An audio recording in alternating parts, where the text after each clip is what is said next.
Today is April 18. So, nag-isip ako ng ipapa-challenge kay Daddy. Ngayon naisip ko yung tuyo. Ayaw niya talaga yun. So, ngayon nagpabili ako sa kanyang tuyo. At kakain kami ng tuyo for lunch. Let's see what will happen. Okay, yan. Build ako ng fries for lunch. So, challenge natin si Daddy. Kakain ng tuyo. Ayaw niya talaga tuyo.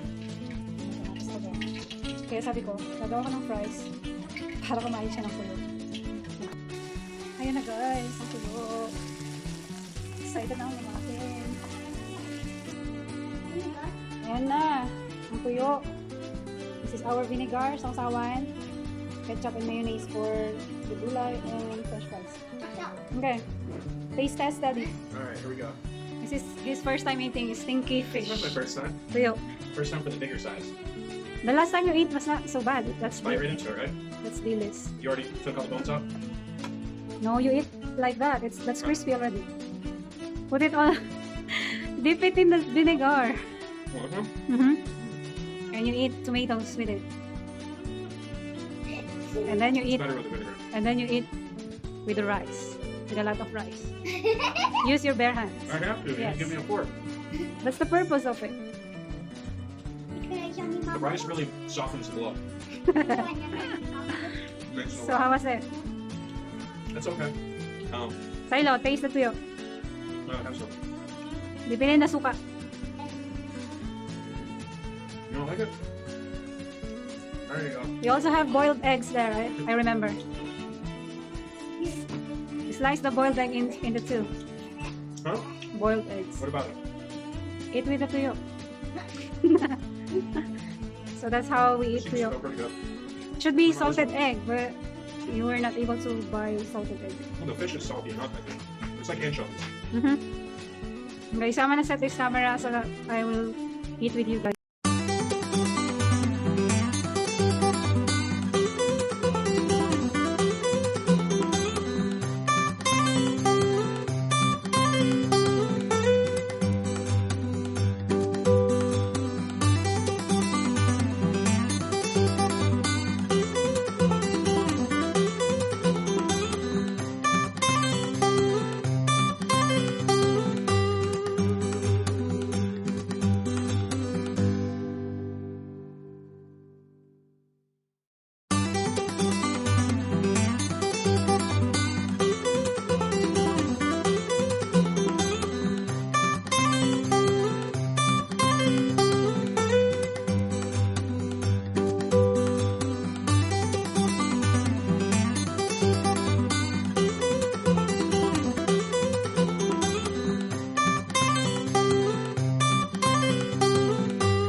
Comment down below kung anong gusto nyo ipakain kay Daddy sa susunod.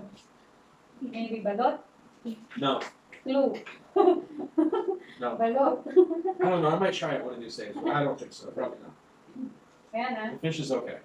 Pakain ko siya ng tuyo. Stinky fish. Pero yung balot, ewan ko lang. Bye-bye. Bye.